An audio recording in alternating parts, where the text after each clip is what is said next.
नमस्कार भाइयों बहनों, स्वागत है आपका आपके अपने चैनल जीके एग्ज़ाम गुरु में। ये आपका न्यू चैनल है तो इसे शेयर करें और सब्सक्राइब करें। हम शुरुआत करते हैं जीके के उन महत्वपूर्ण प्रश्नों की जो अब तक कई प्रश्न पत्रों में पूछे जा चुके हैं। महाद्वीपीय फिसलन सिद्धांत किसने दिया है? तो जो महाद्वीपीय फिसलन सिद्धांत है ये दिया है डेली ने। हम बात करते हैं होम्स की, तो होम्स ने समवहन तरंग सिद्धांत दिया है। हम बात करते हैं कोवर की, तो उन्होंने भू संतति का सिद्धांत दिया है। इसके अतिरिक्त वेगनर ने महाद्वीपीय व्यवस्थापन सिद्धांत दिया है और जॉली ने रेडियो एक्टिविटी सिद्धांत दिया है। हैरी हेंस ने प्लेट विवर्तनिकी सिद्धांत दिया है। जेफरीज ने ताप संकुचन सिद्धांत दिया है। लानोस कहाँ का घास का मैदान है? तो हम बात करते हैं लानोस जो है वो वेनेजुएला के घास का मैदान है।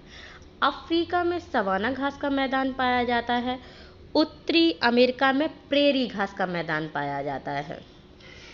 और जो ब्राज़ील है इसमें कंपोज घास का मैदान पाया जाता है। पंपास अर्जेंटीना का घास का मैदान है। वेल्ड दक्षिण अफ्रीका के घास का मैदान है। डाउन्स ऑस्ट्रेलिया के घास का मैदान है। स्टेपी रूस, एशिया, यूक्रेन, चीन और मंचूरिया प्रदेश का घास का मैदान है।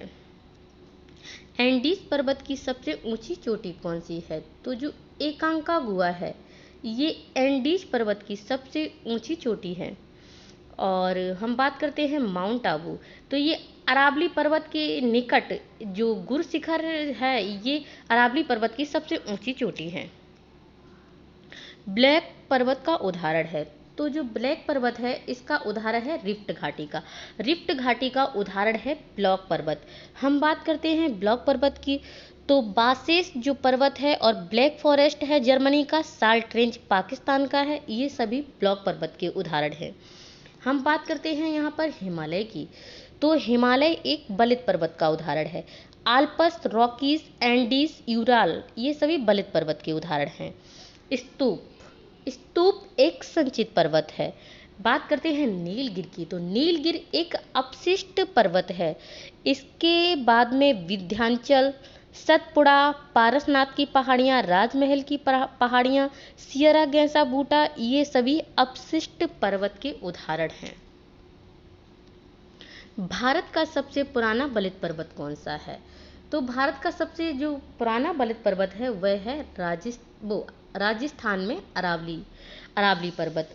और हम बात करते हैं इसकी सबसे ऊंची चोटी जो माउंट आबू के निकट गुर शिखर है, ये अरावली पर्वत की सबसे ऊंची चोटी है। बलित पर्वत का उदाहरण है, तो बलित पर्वत का उदाहरण है हिमालय। ये बढ़ते ही चला जा रहा है, नवीन बलित पर्वत का उदाहरण है। हम बात करते हैं नीलगिरी की, तो नीलगिरी एक अपशिष्ट पर्वत का उदाहरण है। और सतपुड़ा ये भी एक अपशिष्ट पर्वत का उदाहरण है। और जो बलित पर्वत हैं वो आल्पस, रॉकीज, एंडीज, यूराल और हिमालय हैं।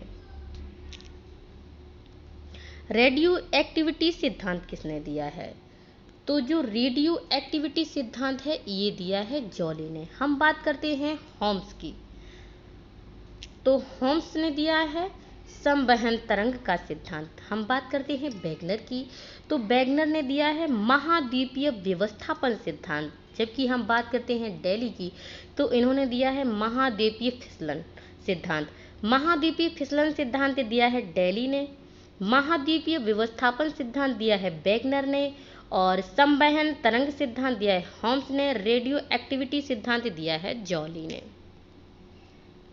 हिमनद किसकी स्थलाकृति है? तो जो हिमनद है वो नूना तट की स्थलाकृति है, यानी कि जो हिम नदी से बनने वाली स्थलाकृतियाँ हैं तो वो है नूना तट। इसके अतिरिक्त फ्योर्ड, ड्रमलिन और सार्क ये भी हिमनद से बनने वाली स्थलाकृति है।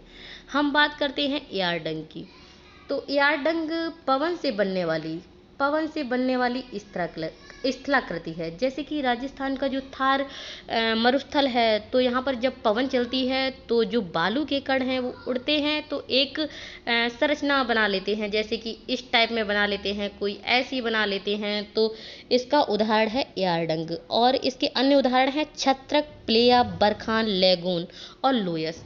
ये सभी पवन द्वारा बनने वाली स्थलाकृतियां हैं। गलत मेल चुनिए। कुछ पवनें दी हुई हैं जो कहाँ चलती हैं या कहाँ नहीं चलती हैं, उनका सही और गलत क्रम दिया है, तो उसमें आपको गलत चुनना है। जैक्सी ब्लैक रोलर, तो ये उत्तरी अमेरिका में चलने वाली पवन है, ये बिल्कुल सही है। चिनूक संयुक्त राज्य अमेरिका में चलने वाली पवन है, ये भी बिल्कुल सही है। कोयम्बेक जावा इंडोनेशिया में चलने वाली पवन है, ये भी सही है। बात आती है फोन उत्तर भारत, तो ये गलत है, क्योंकि फोन जो हवा वायु है या पवन वो चलती है स्विट्जरलैंड में। जबकि हम बात करते हैं उत्तर भारत, तो उत्तर भारत में जो पवन चलती है उसे बोला जाता है लू।